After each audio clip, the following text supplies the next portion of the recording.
Ah, the deep web. The proverbial boogeyman of the modern internet age. This phenomena is a relatively recent development of our online culture. Now, despite the deep web being just as old, if not older than the surface web, the casual web user wasn't really aware of its existence until about the late 2000s, when it suddenly exploded in popularity and became the go-to for just about every scare and horror story in cyberspace. Everything from illicit black markets to underground ritualistic torture sites could supposedly be found on the deep web.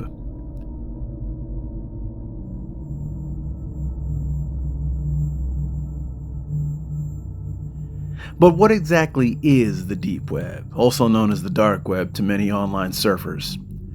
The deep web is simply classified as the hidden part of the internet that cannot be found through normal search engine indexing. To access this shady part of cyberspace, one needs something called Tor, or the Onion Router, special software which allows one to bypass normal search engine protocols.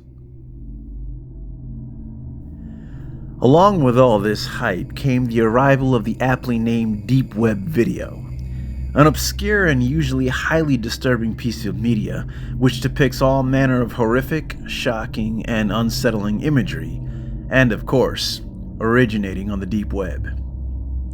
Now, we're all familiar with most of the popular ones like I Feel Fantastic,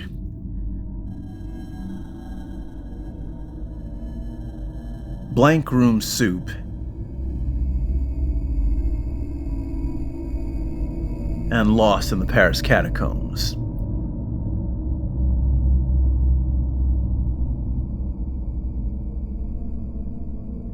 But in doing some digging, I've came across 5 disturbing little entries which I haven't seen anyone else talk about or even mention. Now, a disclaimer, I didn't actually venture onto the dark web to find these videos.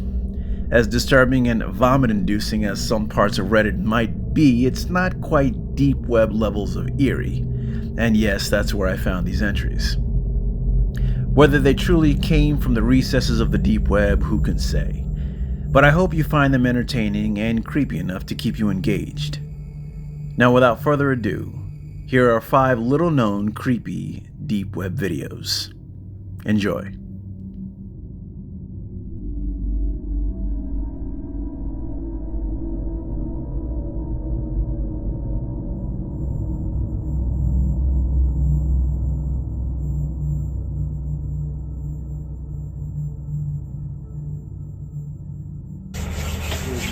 I love watching women in particular get put in their fucking place.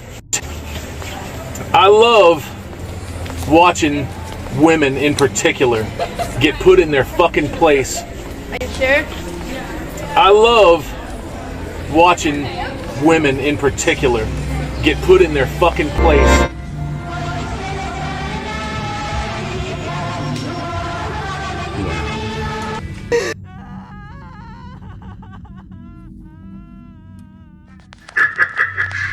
Nice. So, wow, you look very stunning today, my dear. Thank you very much. Wow. You mind if we watch? Not at all. What a cutie. Back up here.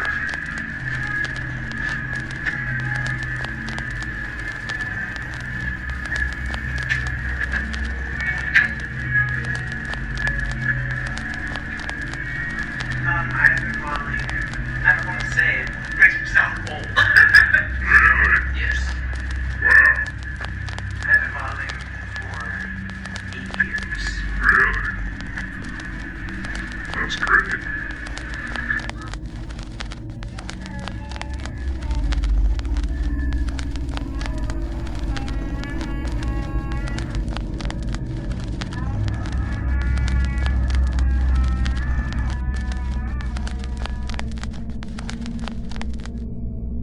We start off with a voiceover intro where someone states that they love when quote-unquote women get put in their place. Then some hobbled together footage showing what seems to be someone following or even stalking a group of young women in a mall or a shop. This intercuts with someone filming a model or a dancer in a darkened dressing room, spliced with a figure sitting in a dark room giving some kind of Morse code with a flashlight. We hear the muffled cries of a woman before the words "men going their own way" pop up for a brief moment, and we cut to black. So if anyone is not familiar with the MGTOW movement, it sprouted up in the early 2010s and, to be fair, was quite popular for a number of years. It was seen as a reactionary pushback to the rampant spread of third-wave feminism. Now, I dabbled in the auspices of MGTOW myself in the early years, but found that it was never quite a good fit for me. Some of their ideas are useful, such as men's rights activism and the self-reliance of modern conservatism. While many MGTOW proponents are very well-meaning, there are parts of the community, something that they call the manosphere, that can become quite toxic, with discussions devolving into just straight women hating, which I was never about.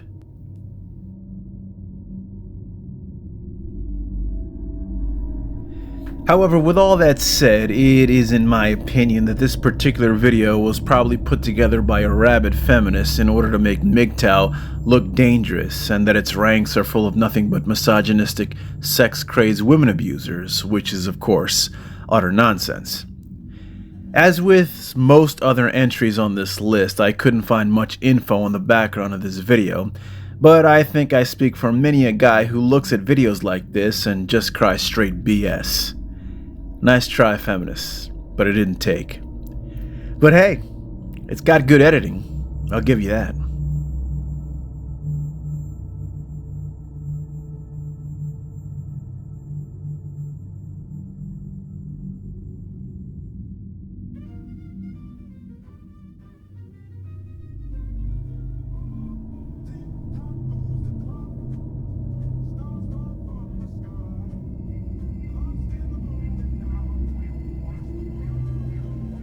911, what's your emergency, please? Hello? I have information on Johnny Gosh. Why won't you listen?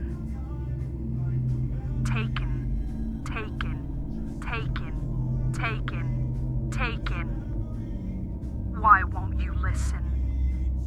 I have information on Johnny Gosh. Taken. Return. No more. Taken. No more. I have information on Johnny Gosh.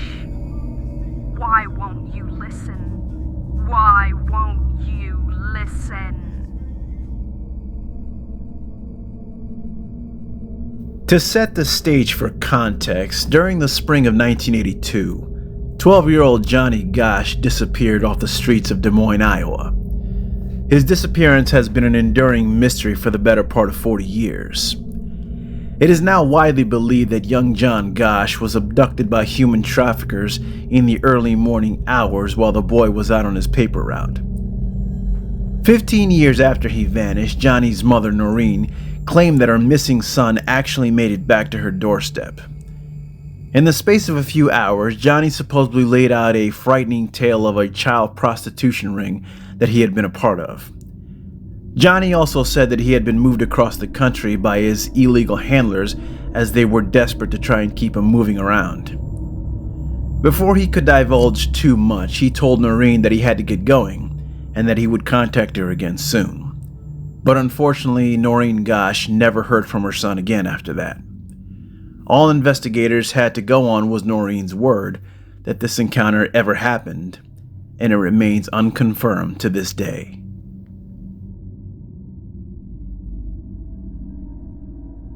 That brings us up to speed with the mysterious video.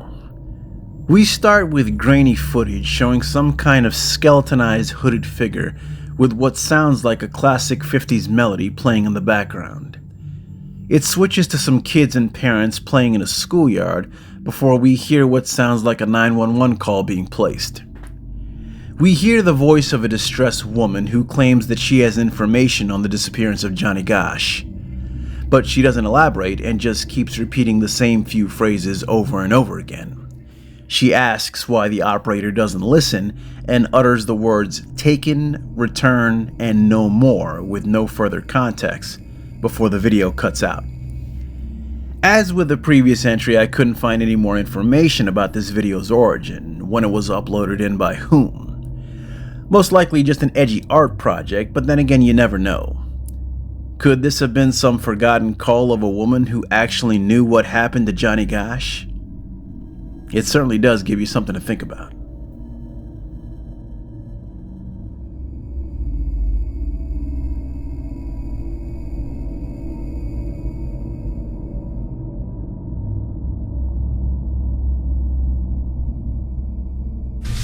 My God. Go over that way. Yeah. That way. Mm-hmm. Okay. Okay, here we are. Right. And once again, tell us where you're from. Holland. Still. And how long have you been modeling for? A year. Still. Yeah, you gotta understand, different people might buy this tape than the last one, so that they didn't see that last interview, then, I know. I'm from Holland, and I've been modeling for a little over a year now. Right. And I think you'll be seeing lots more of me. Right on. When did you start developing into a lovely young woman? Was it around the age of 12, or? What do you mean by that exactly? Well, I mean, when did you, when did men start approaching you or whatever, or picking up on you and stuff like that? But let's not go into that. Wow. Okay. Was it, did you have encounters actually when you were that young, or? Remember how we said that we weren't going to go into that? No, you said that. Right!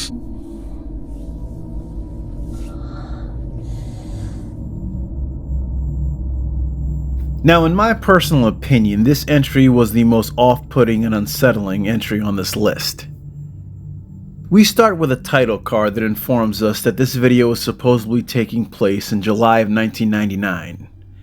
An attractive young woman is led into a backroom studio of some kind and interviewed by an odd fellow who asks invasive questions and has what can only be described as a creeper kind of laugh.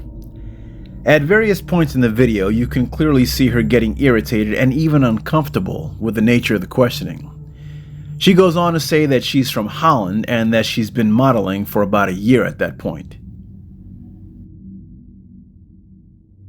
The man then proceeds to push her as to when she started developing and even asks her if she had any encounters with men in her preteen years. Something she doesn't take too kindly to and promptly tells him to drop the subject. Another very unsettling part of the interview is the audio that seems to be playing in the background. Now, I could be wrong, but it very much sounds like the moans of self-pleasure, to put it lightly. Who or what this is never clarified. The video then cuts out and we're left with a small logo on the bottom which reads Joe Bale Video Production 1999. Now, unlike our previous entries, I was able to get some further information. Using the Wayback Machine, I typed in the name Joe Bale and it led me to a website named JB Video. Reading a little bit for you, it says, "Welcome to JB Video, the world's best leg and foot site. We specialize in pantyhose, stocking, and lingerie, and I think you guys get the idea. It's a fetish porn site, to be blunt." Now, this was about as far as I got, but from what I can see, the website is still operational behind a paywall. Now, I have to make this statement. Do not, and I repeat, do not go and harass the owner of this site. In all likelihood, they haven't done anything wrong, and we don't know if it's even truly them in the video. I'm sure whoever the young woman is who's being interviewed is fine, and we've just been given no context as to the meaning behind it all. We just have no way of knowing. But admittedly, the vibe is still incredibly creepy at the end of the day. Link to the website is down below if anyone wants to do their own research, if you get my meaning.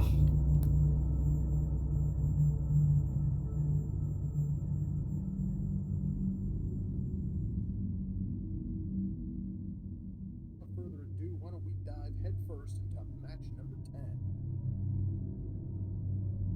The Park is Mine, 1985. This is an action. The summary reads as follows. Mitch is an unstable Vietnam veteran. When a former Vietnam buddy commits suicide, Mitch is distraught until he gets a letter in which the dead man describes how he had been stockpiling ammunition and explosives in Central Park. His plan had been to take over the park in a symbolic protest, to make people listen to the plight of veterans and other neglected groups. Mitch proceeds to carry out his buddy's plan and hold the park hostage. Firepower, 1993. This is an action. The summary reads as follows. In the year 2007, crime has risen at an exponential rate. Major cities have transformed into hell zones ruled by violent street gangs. The hell zone in LA is controlled by a criminal mastermind named Drexel. For the sake of entertaining his crowds and decadent Drexel has staged a series of Our next entry deals with what appears to be a door cam capturing an elderly lady standing outside a residence in the dead of night. She paces around with something in her hand. Now, it's obscure at first until she brings it further up, and it's at that point we notice that it's clearly a blade of some kind. The old lady seems visibly distressed and is possibly waiting for someone to walk out the front door. Now, if all this wasn't disturbing enough, it's the audio playing in the background that adds a bit more of an ominous feel to the video. It's a letter in which the dead man describes how he had been stockpiling ammunition and explosives in Central Park. His plan had been to take over the park in a symbolic protest. Upon first hearing, it sounds like some video commentator describing the synopsis of a few movies. It doesn't seem to have anything to do with what is actually on screen at the moment. However, as I played the clip a number of times, the voice in the background seemed more and more familiar to me. Upon my 5th or 6th viewing, I became convinced that I did indeed recognize the voice. Ladies and gentlemen, the low-sounding audio in the background is the voice of a former YouTuber I was very well acquainted with.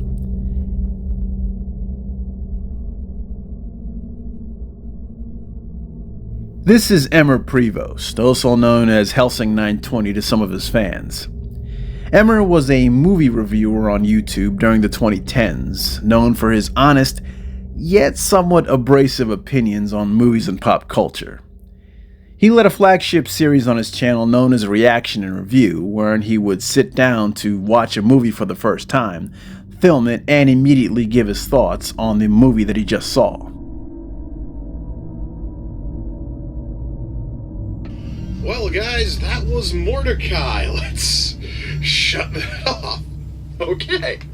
So, that also was a pretty nice joke to close on. I think that was totally a perfect way to go out with this one. All right, so let's talk about the movie, shall we? Somewhat niche nowadays, but Emmer was among some of the first YouTubers to try this format, to great success. Although he had an in-your-face kind of style, Emmer had a way of relating to many people, which endeared him to many of his viewers, myself included.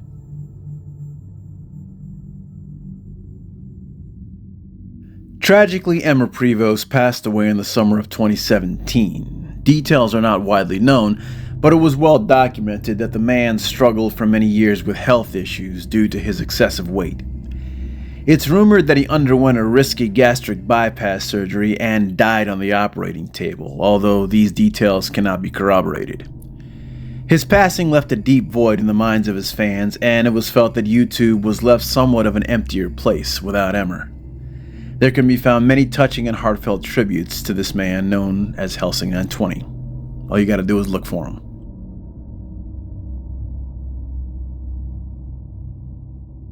But it has to be asked, what does any of this have to do with the eerie surveillance footage showing the old woman holding the knife? Well, that's just it. There is no obvious connection. What does a now dead YouTuber have to do with some creepy elderly lady standing outside a house in the middle of the night? Did Emmer somehow know this woman? Does she have some kind of connection with him outside of his YouTube channel? We just don't know. Now, additionally, I was unable to find which one of Emmer's catalog of almost 1,000 videos and live streams this particular audio hailed from. Now, there's not much more to say about this one, folks, but I'd love to hear your thoughts down in the comments. Maybe some of you can find a deeper connection that I just couldn't.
Number 1 on this list features the video beginning with a sketch drawing of a man with a misshapen and grotesque grin. We hear what seems to be the busy mumble of people in the background. Suddenly, a distorted and malevolent sounding voice comes on and starts to ask if someone named Jody is scared.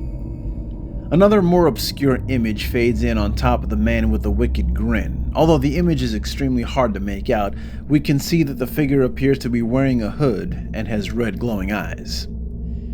The distorted face continues to speak to someone named Jody, telling what is assumed to be a female that she shouldn't be scared and that it's, quote, just me. The voice then goes into some high-pitched breathing and groaning. The audio then cuts out, the overlay image of the figure with a hood and red eyes also fades out, and the video ends.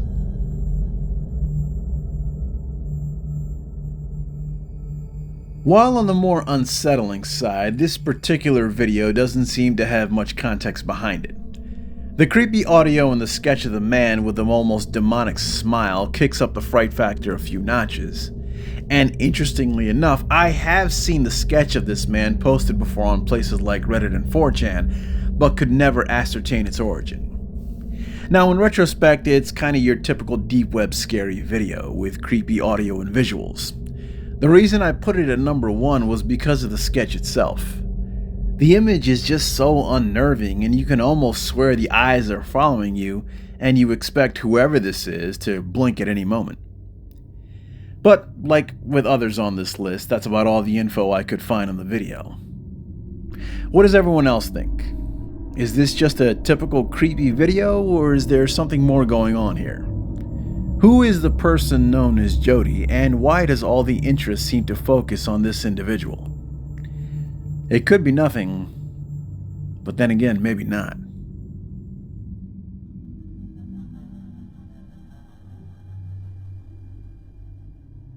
And there you have it. 5 creepy and very little known videos that supposedly originated on the deep web. Has anyone else seen any of these videos floating around? As always, we invite you to voice your opinion in the comments. But for now, I think you all know the drill. No matter what, you must always question everything and trust no one. Until next time.